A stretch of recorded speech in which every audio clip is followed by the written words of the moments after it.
Hi everybody and welcome to this week's episode. As always, it is great to see you. Now, as I promised in the last allotment related episode, I have got more plans to show you and more seeds to show you. I'm also then going to be showing you the start of my sweet pea and sunflower fiasco because I've got so many of them to get planted. So let's get cracking with today's episode and I'll show you some of these plans.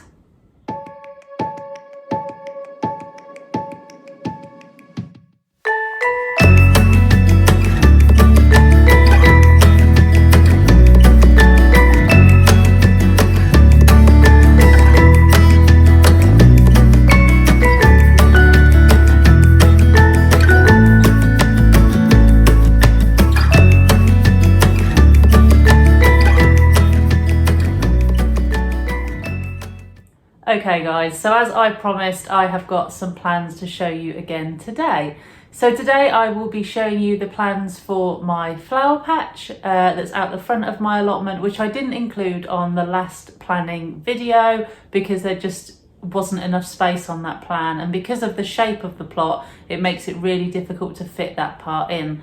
So I've got the flower patch to show you today. I've also got plans of the polytunnel and of the fruit cage, though like I said before, the fruit cage doesn't change very much. Just because of the nature of the plants that are in there, sort of raspberries and berries, they just sort of stay where they are. But I've got that plan to show you anyway. I've got the seed varieties for the polytunnel to go through with you as well. I have chosen some more new varieties this year, so I'll show you those when we get round to it. So it's going to be another jam-packed video and I can't wait to get into it with you. So without further ado, let me pan down and show you these plans. Right, so as promised, here are some more of my plans for the allotment. Now, this is my doodle page, which you would have seen in the last episode. For those of you who haven't seen it, this is where I just jot down all my dreams and ideas that haven't necessarily got a space or a finalised plan for, but I want to make sure I don't forget about them and include them in the final plan. So what I do is have sort of a jot page where I can just put all my ideas. If you didn't see that, you can go to the last planning episode and I go into it in much more detail. But starting this week, we're going to start with the flower area. Now, most of the plants in the flower area are already established, so there wasn't much to change on here, but I thought I'd still show you so you can have an idea of what it will look like in the spring and summer if you've just started tuning in. So starting on the left hand side, this is what is known as my second herb garden. It's very recent that I decided to do that. We put a plum tree in initially. Just here is where my shed is, for those of you who watch my regular videos, and we put a Victoria plum tree in just next to the shed. So it was a bit bare around it, so I decided rather to have more flowers, and I love my herbs, I was going to have a second herb garden. But rather than using your normal herbs, I decided to go for ones that are a little bit more uncommon and a little more exotic, if you like, excluding the borage, because I don't know, that's just where that ended up, to be honest. But apart from that, I've got an evening primrose in there at the moment. There's a berry mint, which does smell just like, I would say like a blackberry kind of flavour. And I've got a pineapple mint in there as well, and it really does smell like pineapple. It's absolutely brilliant. And then I've got a lemonade thyme in there. I've also got a purple sage here at home, which I am going to put out in there, but I just need to go up to the allotment again and see where the best space for it will be. So this is going to be sort of the plum tree plus any more exotic herbs that I manage to get my hands on. Moving on to the back. This area is quite sparse, if you like. What I do with it normally is I've got my lavender in there, my 5 lavender plants, and then what I do is you put annuals in there or just make it a little bit different every year. So last year I had some scabious in there, I had a few sunflowers in there, and just things that have died back. So I have planted 2 allium giganteums in there. That was back in the autumn time. And I haven't decided what else to put in there yet, depending on how big the alliums come up. I know it does look a bit bare. I may put a few sunflowers in the front or maybe along the back, but I don't want to take away from the alliums or the lavender. So I'm just going to see how that pans out in the spring, and then I will make my decision. And then in the front flower bed here, I've got my conference pear tree in the middle. I've got my 4 rudabecas in here, which are a pinky colour. I've got 3 lupins. There may be more. They seem to pop up all over the place. They're very, very frivolous in our allotment site everywhere. Like the wildflower is a lupin on our allotment site, so everyone's got lupins popping up all over the place. So there may be more than 3 by the time the summer comes, but at the moment I'm aware there definitely are 3. I've also got my antirrhinum in there. That's a pink antirrhinum. Most of you will know them as snapdragons, but you'll have to, you know, appreciate my shocking drawing. But that is a snapdragon. And then I've got 3 verbenas, which sort of trail around the pear tree, which looks really, really nice. There's a pink, a purple and a white one. And they just seem to come back every year. So I just let them do their thing and they look great as well. And then with the leftover bulbs from right at the front of my allotment by my gate, I had about, I don't know, 40 or 50 bulbs left. So I put them all in a bag and shook them up and then planted them all in here. So there are going to be lots of daffodils and tulips, hopefully, growing between everything else. So that should look great. So that's an overall look at my flower patch for the spring at least. If anyone's got any suggestions for plants in this area, then do give me a shout and let me know what you think. I have got some cosmos seeds. I've got loads and loads of seeds. I just don't want a plant that's going to take away from those alliums. So any suggestions of anything that's pretty but maybe not as much of a statement flower, if that makes any sort of sense, which it probably doesn't, but I'm sure you know what I mean. Okay, so now I'm going to move on to the polytunnel and the fruit cage. So let's start with the polytunnel, because that's what I'm going to go into more detail on, and then I'll go on to the fruit cage, which is here and very, very small. So first of all, this is the entrance to my polytunnel. It's a 6 metre by 3 metre polytunnel, so it has plenty of space for what I need.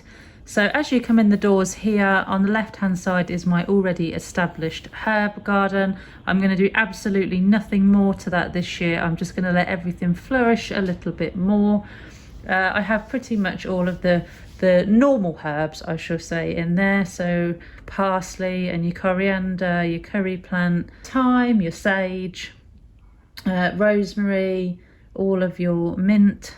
Oh, it could go on. If anyone's seen it, they know there's a lot going on in there. And then opposite here, this is my working area. So I've got an old pallet table that my other half made for me, and it's where I keep my pots and my trays and all the things I might need in the polytunnel. So as I go further in, I've got 2 fig trees. They're not actually in the beds. I should make this clear. So the area all the way around the edges here, these are all flower beds or veggie beds. And then this section in the middle is just a walkway down the centre. So that gives me plenty of space to work. So as we go through this area, there are 2 potted fig trees in the pathway on either side. Again, they're quite small, so I'm just going to leave them to their own devices this year. So the first thing that are in the flower beds are the grapevines. I've got 2 grapevines, both white grape. One is a Riesling grape, but I'm not sure exactly what the other one is. Moving up from there, you'll see I've got sweet corn marked down in the polytunnel, which is going to seem a bit odd. So for those of you who watch my gift unboxing video from Christmas, you'll see that one of my friends bought me some Fiesta sweet corn seeds, which are the sweet corn seeds that are multicoloured. So I want to give them a go, but I also want to grow my huge amounts of normal sweet corn. So I've decided to grow my 2 sweet corns separately this year. I'm going to grow my Fiesta sweet corn here as an experiment in the polytunnel, and I'm going to grow my normal huge amounts of sweet corn out on the plot. So I can't wait to give these a go, especially as they're due to be multicoloured. I'm just making sure again they'll be planted in a block. Opposite that, I'll be growing my aubergines. I'm going for long purple this year. Now these were seeds that were gifted to me from a lady on Instagram. Thank you very much for sending me those. I really appreciate it, and that's where they are going to be living this year. Moving on to the chilies. Now I don't eat chilies, I don't like chilies, but my other half absolutely loves them, so I get stuck growing them every year. But we are going to be growing the same as last year, so jalapenos, habaneros and cayenne peppers. So these are just little tiny packets. I can't even remember where they came from, but these are half used because they're the ones we used last year. Now moving on to the peppers at the top. Even though I grow the same thing in the polytunnel every year, I still do a crop rotation. So last year the peppers were here and the tomatoes were here, the chilies were up here, so everything's just sort of shifted around a little bit. So the peppers I have chosen this year, I've gone for some Mr. Fothergill's sweet, oh, they're actually called Sweet Sweetonia mix. These are snack peppers, so these are little diddy ones.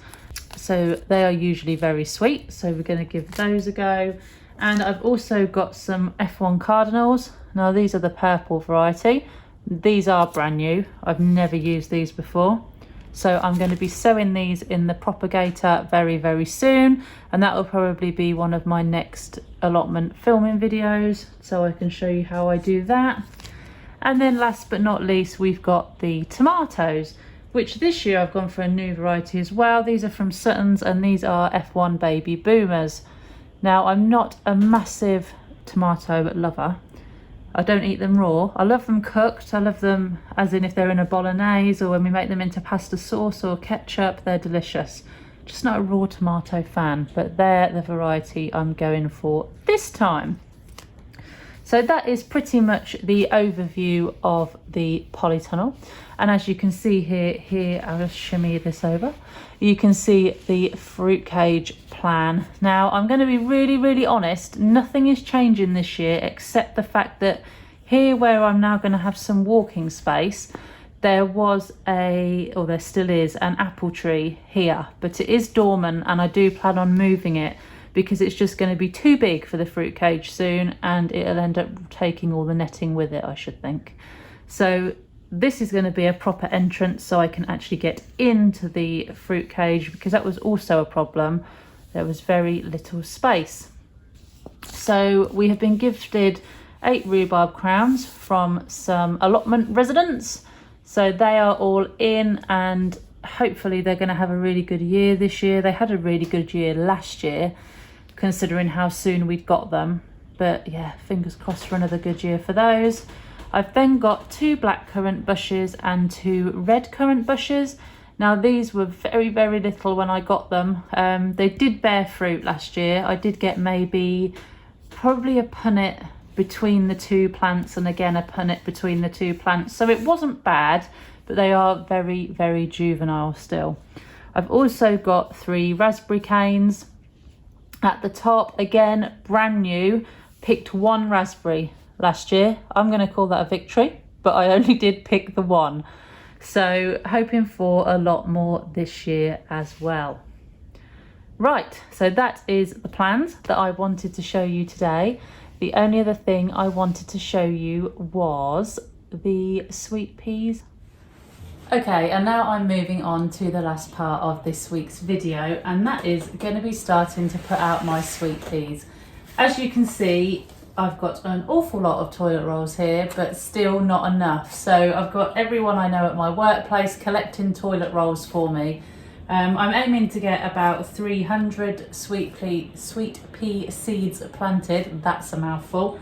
And I'm going to probably put 1 or 2 seeds in each of these toilet rolls depending on the size. There are some that are a lot bigger than others, so I will be able to put 2 in a couple, but just 1 in those others. Toilet rolls make great pots for sweet peas as they have very long roots. So if you haven't got root trainers, then toilet rolls are ideal because they give the sweet peas plenty of space to grow. So what I'm going to do is I'll fill up one of the toilet roll tubes with soil, and then I will show you how to do it.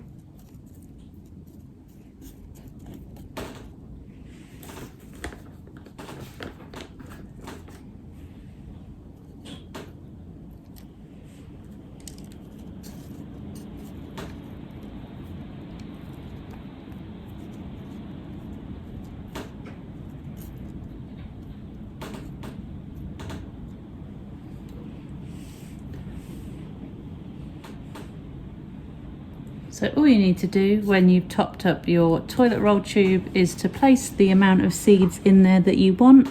You want to put them about 1 centimetre beneath the soil and then cover them back up.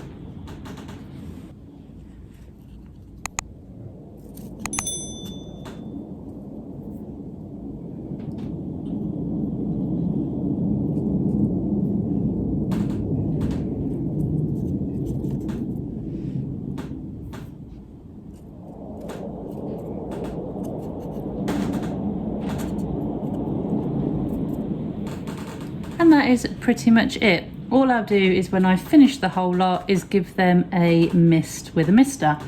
Obviously, because the toilet roll tubes are made of biodegradable material, try not to get them absolutely sopping wet because they will just crumble a bit. So yep, I'll get the rest of these done. I will then give them a good mist and that will be them ready to go.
So as you can see, these are all pretty much done now. So this is going to be the first batch of maybe 3 or 4 of sweet peas. I'm going to need around 150 tubes in total, and then I'll be doing the same for the sunflowers, but hopefully they won't need to be done until a little later in the year. But I will go through those with you too. So yeah, quite a lot to be getting on with for now. So I just wanted to say thank you guys for watching this week's video. As always, I really do appreciate you taking the time to do so. If you enjoyed it, then please give me a like, and you can always subscribe for further content on my channel. But again, thank you guys for watching. I'll see you all very, very soon. Look after each other and stay safe.